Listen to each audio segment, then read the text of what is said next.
Welcome to episode 222 of the Brainy Business, understanding the psychology of why people buy. In today's episode, I'm excited to welcome Phill Agnew, host of the Nudge podcast. Ready? Let's get started.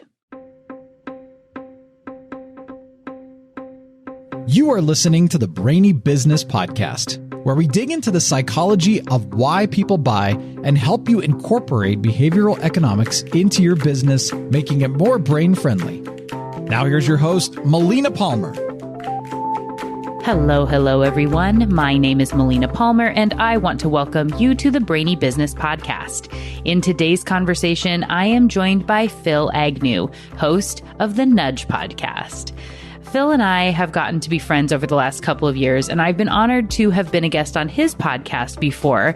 And definitely, if you aren't already subscribed, you should check it out. He has a fantastic podcast, link for you in the show notes. And this is the first time he's joining me here on the Brainy Business. So you may be wondering, why now? As you'll hear me share in our conversation, one main reason is that Phill has been everywhere in my social media recently. He is doing some amazing work, and I love how he's showcasing the simple tests he's doing and really practicing what he preaches in the incorporation of behavioral economics into business application. And great news, he is going to be explaining some of those tips and insights in our conversation today in a way you can absolutely go through and try yourself. Now, before we jump into the interview, I want to be sure you know that we are going to talk about a lot of concepts that have past episodes of the show, as well as related articles and books, but you don't have to take furious notes and try to remember everything because I've already done that for you. The show notes for this episode are all waiting for you within the app you're listening to and at thebrainybusiness.com/222.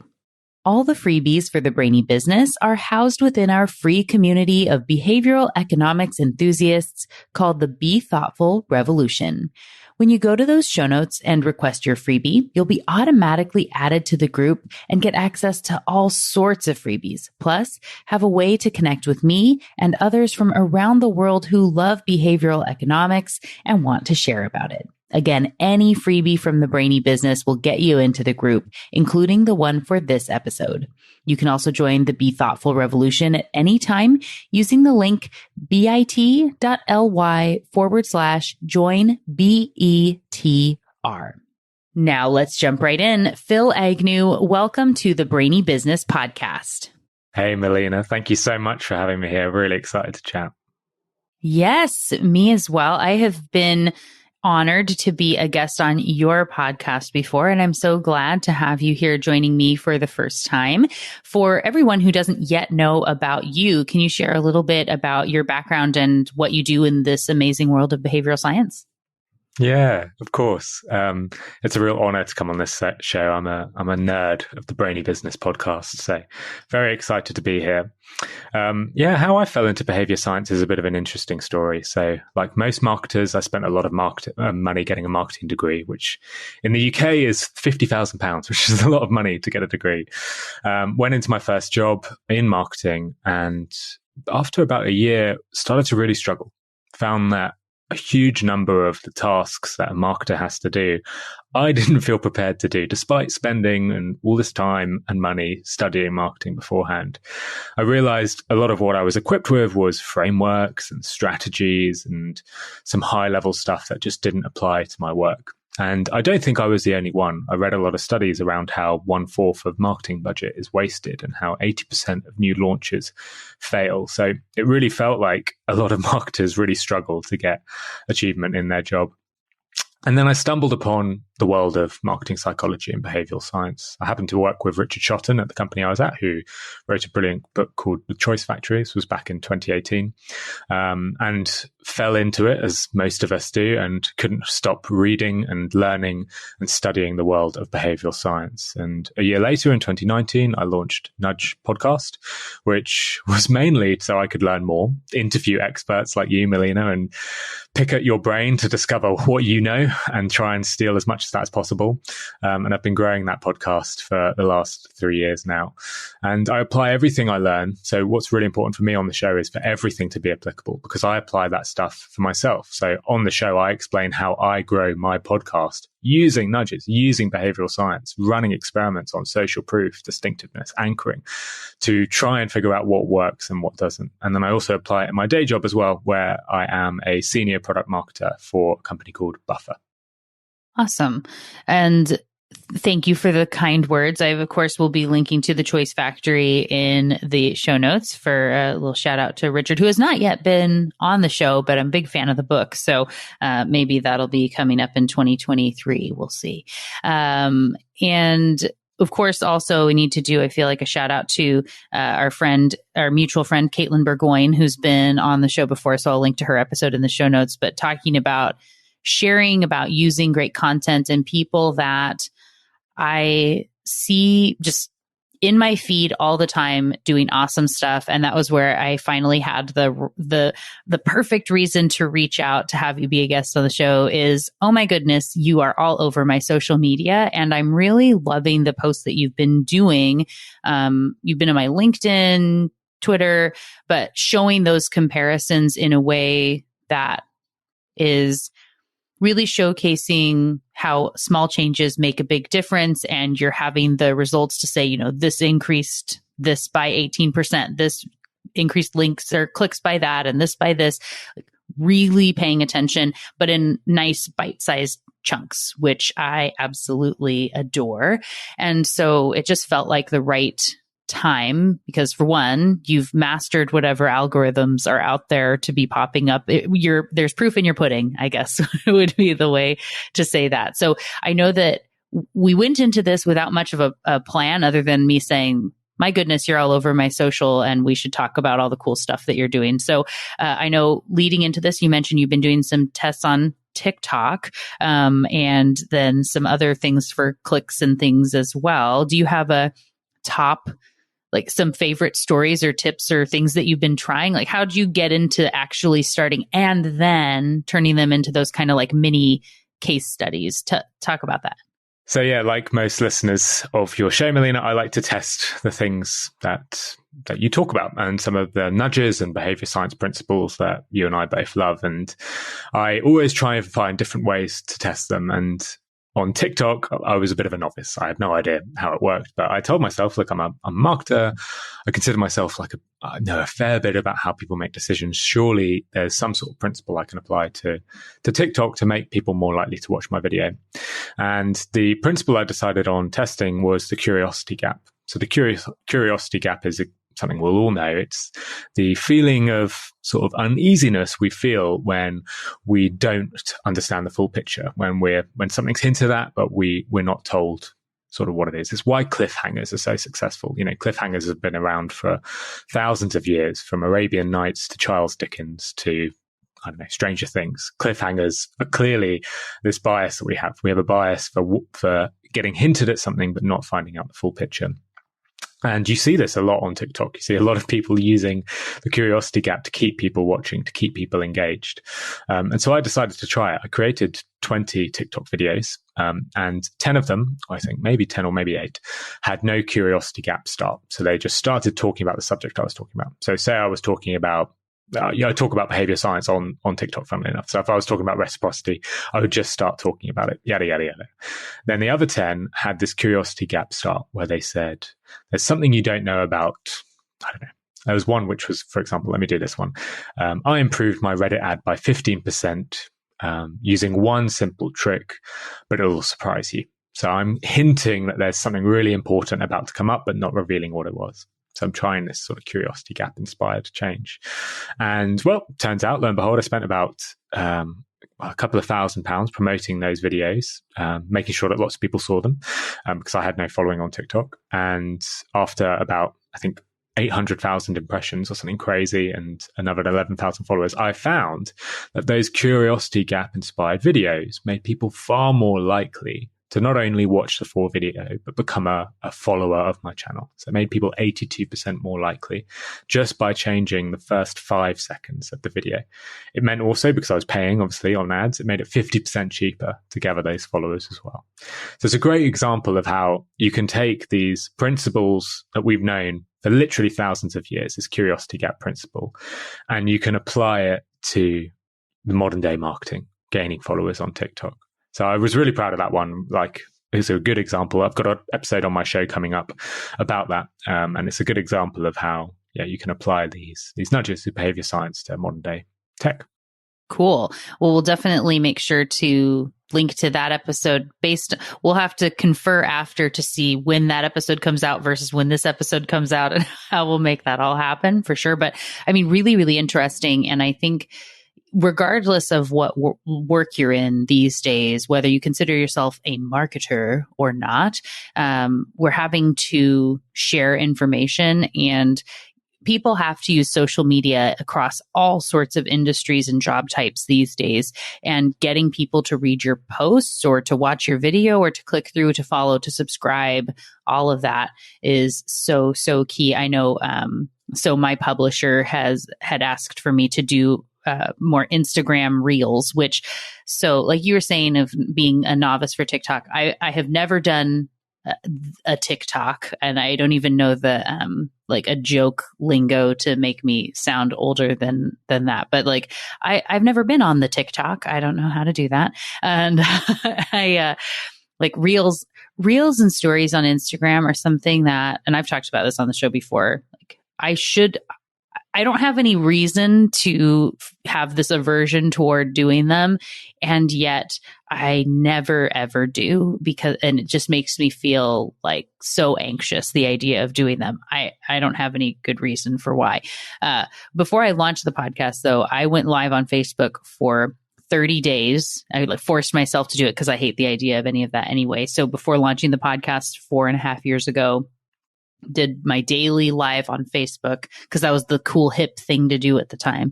And so I'm planning to do something in the 30 days up to the new book launch if I am doing, my daily reel or LinkedIn or YouTube shorts or something, or all, I don't know. So good to have that curiosity gap. But that's the thing too, when you think about any video. The other thing is, like, so many people start with the, "Hi, everybody, this is Melina, and I'm so glad that you came to watch the show today because I'm excited that I'm going to be able to tell you all about the," like they left so much earlier.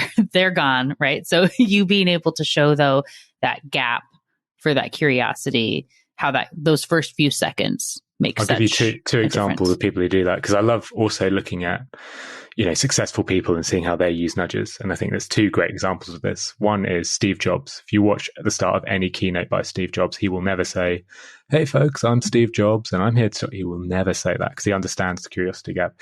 He'll actually use the start of his keynotes usually to trigger the labor illusion. So if you listen to the start of the iPhone presentation, he says, "Gee, I'm so happy to be here. Like this has been 2.5 years in the making. We're about to make history." Listen to the start of his first presentation with the iMac, same thing. He's always trying to trigger the labor illusion, showcase all the work that he's put in to the thing he's going to show to increase the value. Another one, which is really interesting, some of your listeners might not know it, but the biggest YouTuber, Mr. Beast, watch the start of any of his videos. He'll never do that sort of, "Hello, here I am. Let me tell you what we're talking about today." It'll be within 10 seconds trying to pack as much curiosity as you can into that video. It's, "I'm going to give 100,000 people to the person who takes their hand off this pile of cash as soon as possible. Oh, and to start, I'm setting this person on fire," or something crazy. And like it works, right? He gets hundreds of millions of views. Did the person win the chocolate factory? We built a full Willy Wonka's chocolate factory. And does it really work with a chocolate river and everything? Yes. We've got a 9-year-old boy around here. We watch Mr. Beast. Yes, definitely. And like you said, with Steve Jobs, compelling speakers, you just have to think more again about what do you want someone to do? What's the point? Why are you making this thing? And so how many followers are you up to on TikTok at this point? What'd you get from those? So I got 11,000, which I was very happy about. Yeah. A really good place to get to. Embarrassingly, though, I just don't like it. Like, I don't like the medium. I really apologize for people who do. Hey, But so I'm not as active as I should be, but I did get you're up to abandoning your 11,000 fans. No, I'll stick around. But look, I try, like I do lots on Reddit as well. I spend a lot of time advertising and testing things out on Reddit. And I find that a really interesting place to run tests. Yeah. Well, so I know a lot of people, again, everybody's got some sort of content that they're needing to share and put out in the world, whether it's, so are you mostly promoting your podcast with that, or it's your other work as well? Mainly the podcast. I use it to test because, so for example, reciprocity. Like we all know the power of reciprocity, right? Dennis Reagan study, you can increase the amount that people donate to a charitable cause if you give them a can of Coca-Cola. Like just giving someone a can of Coke, saying this is for you, that'll trigger reciprocity. It's why, that who is the researcher? Philip I think he sent 600 Christmas cards to people and got complete strangers and got 200 Christmas cards returned. That's the power of reciprocity. We like to do things to people who do stuff for us, who offer something for free. So I ran a test on Reddit to see if reciprocity really works. And the test was really interesting. So it was to try and get people to sign up for my course. And in one variant of the test, I just told people to sign up. No reciprocity. I didn't give them anything in return. In the other variant, it was like a carousel. And in the first 5 slides, I gave them 5 sort of insights, with the final slide being for more insights, sign up. Spent, I think, 100 quid on that and found that the CTA went from 1.94% for the control, which just asked people to sign up, to 2.38% for the variant. So it's a really nice way to figure out if something like reciprocity works online. For me, it did. Done the same with social proof. So I've had, we all know social proof, right? The idea that we follow the actions of others. My favorite social proof, I'm sure you've spoken about this, Melina, but my favorite experiment is, I think it's Solomon Asch, and he gets people into a room and the one person is actually a participant and the other 2 are actors, but the participant doesn't know that. The participant thinks everybody in the room is a fellow participant, and he'll show them 3 lines on the table, each of different lengths. And then he'll show them another line and say, which of these 3 lines is the same length as the other line? This is a very easy thing to do. All of us get this 100% right when just asked. However, in Solomon Asch's experiment, he asked the 2 stooge participants to purposely say the wrong line, to say that this line that's shorter is actually the same line. This is the right one.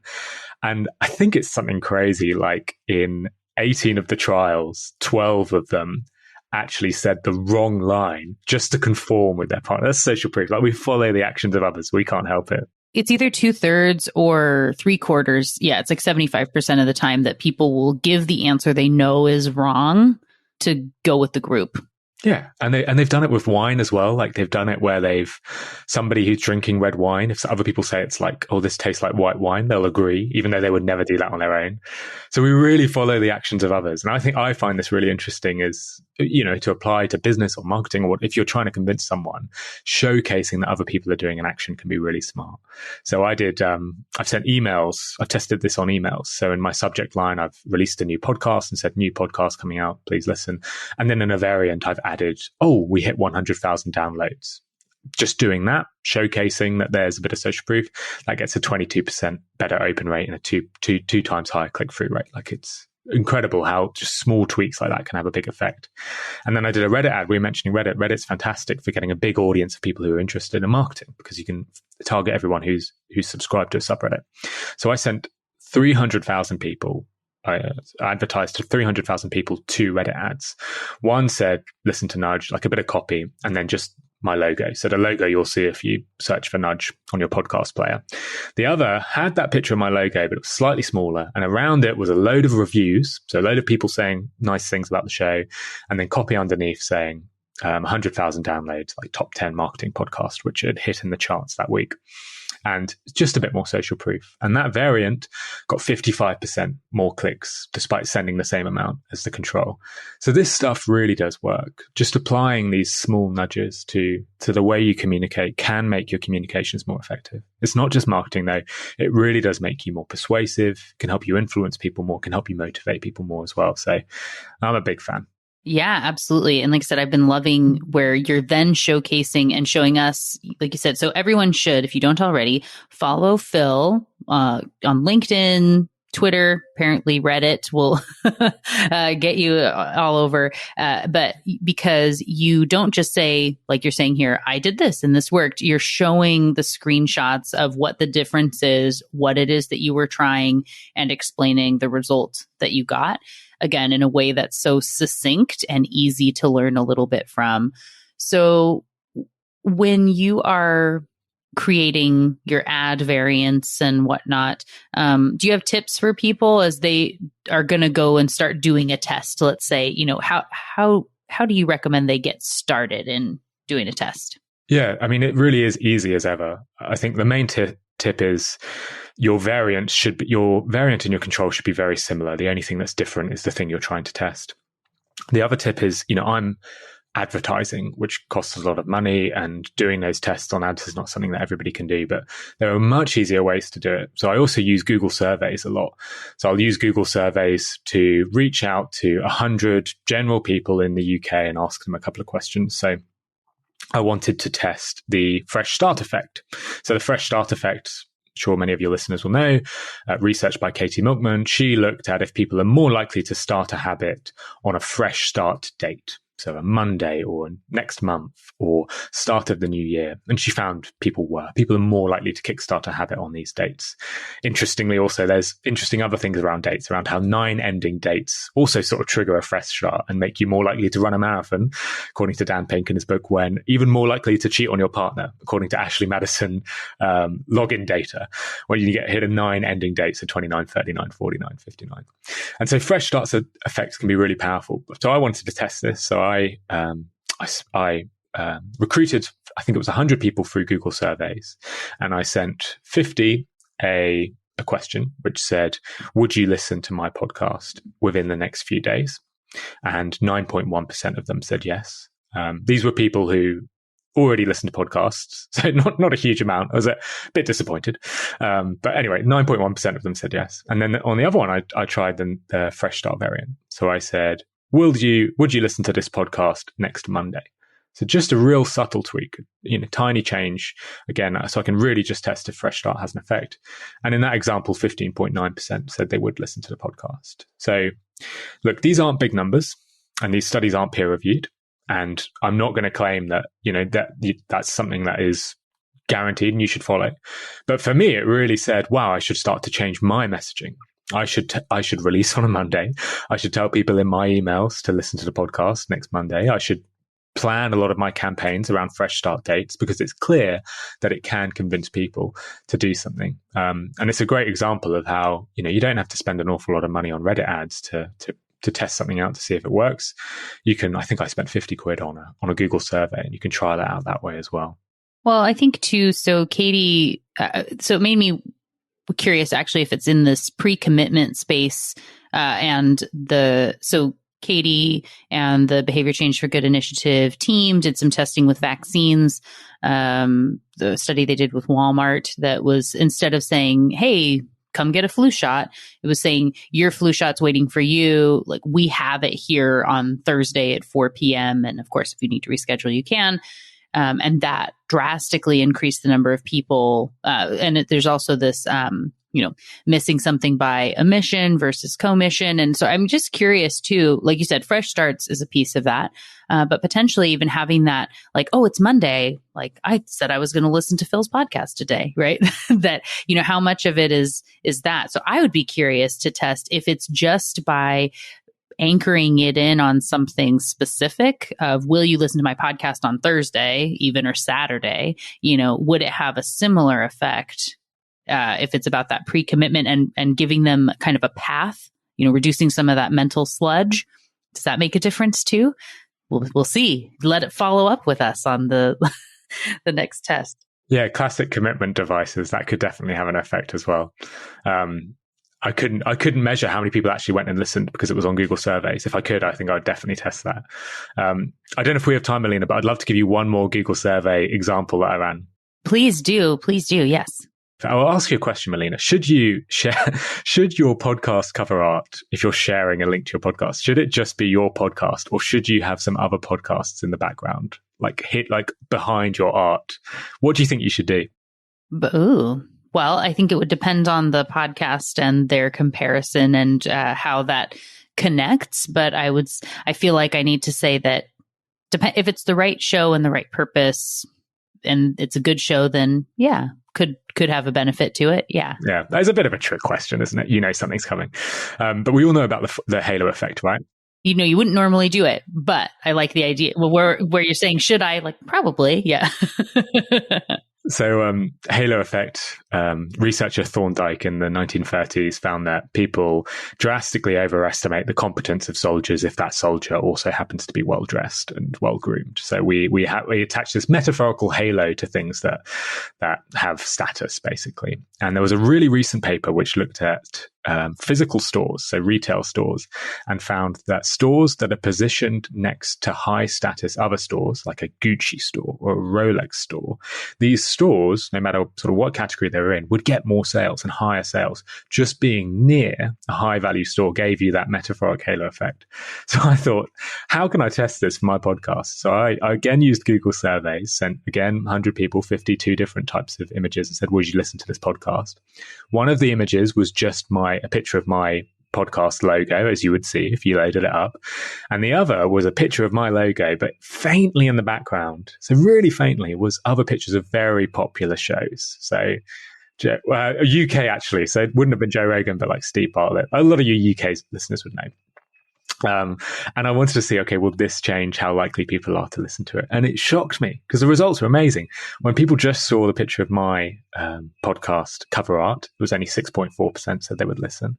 But when I had those high status others nearby, 15.8% said they would listen, which really, really surprised me. And I think it showcases actually the value of being on charts, not because you're top of the chart, because as social proof, it's actually because you're pictured alongside very high status other podcasts. So that's why I think the charts are so important and why I might start picturing my podcast next to other high value podcasts. Yeah. And for everyone with books and anything else to know that comparison is really valuable, where we often think, oh no, I can't let anybody see that there's anything else. But that is really interesting. So thank you so much for that. And just as a side note to the world, and we'll see if this makes it into the final stuff, I've been looking on making some more enhanced videos for YouTube and things like that. And so I think that with Phil's permission, right? I will do some editing, ask you for some of those images, and maybe we can make a YouTube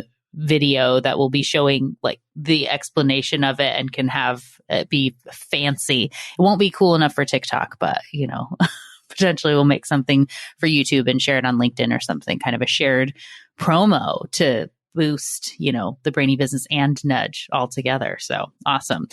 Well, for everyone to go and find you, what is the best way for them to connect? For everyone who now is so excited to go learn more about all these amazing nudges you're incorporating into your work so they can learn as well.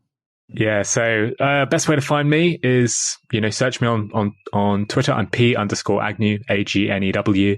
And then on LinkedIn at Phill Agnew. So you can find me there. Search for Nudge wherever you listen to Nudge. Go and give the show a listen.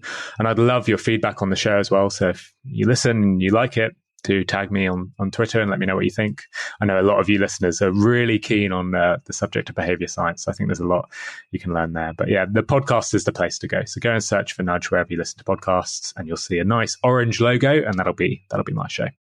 Fantastic. And we will, of course, be linking to it in the show notes and your Twitter and LinkedIn and all of that. And we'll keep an eye out for our shared video. I'm going to make it happen for sure. So, Phill, thanks for joining me on the show. It was great to chat with you as always. Oh, thanks so much for having me on. Thank you again to Phill Agnew for joining me on the show today. What got your brain buzzing in today's conversation? For me, I just love seeing the application of such small things making a massive difference, and that someone is really living this testing lifestyle, especially in a way that's able to be accomplished with a small team. You don't need millions of dollars or a massive team to test this stuff. You can be making small continual improvements even as a solopreneur with zero budget and be learning constantly and always improving, which I really, really love. And this conversation has given me some ideas for promoting the Brainy Business as well, and testing with some of my own ads, which I don't really do a lot of, but I have been looking at doing some more, especially around my own books and things, and social posts. I also love the way that Phill is showcasing his tests and turning them into content that brings people back to the show. They're so clear and have impact. It really is a great way to leverage content creation. So it's all tied together and working for your business instead of a bunch of one-off efforts that don't add up. And speaking of leveraging stuff into great additional content, I absolutely am going to work with Phill on creating a video we can share on YouTube, which is going to show images of the posts and ads he's been talking about, as well as more. And maybe I'll invite him into the Be Thoughtful Revolution to do some sort of a training. I don't know. Let me know if you would be interested in that, and we'll see if we can convince him to come talk to us. And if you have questions as to whether this stuff is really working for him, I saw this week and just want to really congratulate Phill that he has become in the top 10 podcasts for marketing in the UK. Just really doing amazing things there. So congratulations to Phill. I know there's so much value in seeing the ads and things that really bring these sorts of examples to life, which is why, again, we'll go ahead and do some sort of video. Maybe just a pre-recorded thing on YouTube, maybe a live conversation training Q&A or something in the Be Thoughtful Revolution or on LinkedIn. Let me know what you would like to see. You can find me on all the socials as the Brainy Biz, or you can send me an email, and keep an eye out for that. If you aren't already on the Brainy Business email list, now's a great time to subscribe so you can get that information and know about it when it's coming out. As well as signing up to join the Be Thoughtful Revolution, where you'd hear about that as well. Just sign up for any freebie at thebrainybusiness.com, including in the show notes for this episode. You'll be automatically added and get your spot in that free community. Now, as you move forward with the insights from the episode, it's time to overcome your own time discounting tendencies and optimism bias. Take a moment now to do something to start applying what you've learned in this show today. Don't just say you'll do something on Monday. Now is the time to do one thing, even a teeny tiny one, to prove to your brain this is important and make you more likely to follow through. If you were to create one test, what will it be for? What concept do you want to try out? Schedule a 30-minute block on your calendar within the next 3 days to create that ad and get that first test scheduled. And of course, once you get some results, let us know how it worked out. Now's the time to do one thing, even a teeny tiny one, to prove to your brain this is important and make you more likely to follow through. So make a note now. Take 5 minutes. If you were to create one test, what will it be for? What concept do you want to try out? Who is it targeted to? And what's the action you want people to take? Why that concept? Now, before you check out of this, schedule 30 minutes on your calendar within the next 3 days to create it. Now that you've got a little bit of momentum, you're going to be following through. Your brain's going to be working on this until you come up with that meeting so you can get that first test scheduled, ready to go. And of course, once you get some results, let us know how it worked, because we want to learn and celebrate with you. Remember, I'm the Brainy Biz, B-I-Z on Twitter, and Phill is P_Agnew, A-G-N-E-W. Definitely that's linked for you in the show notes, so you can go check that out there. We can't wait to hear from you. And as a reminder, before we close out the episode, there is always a lot of great additional reading and listening waiting for you inside those show notes, including related books, articles, and past episodes, including the one from Caitlin Burgoyne, who Phill and I mentioned during the show. She is awesome and has a phenomenal newsletter called Why We Buy.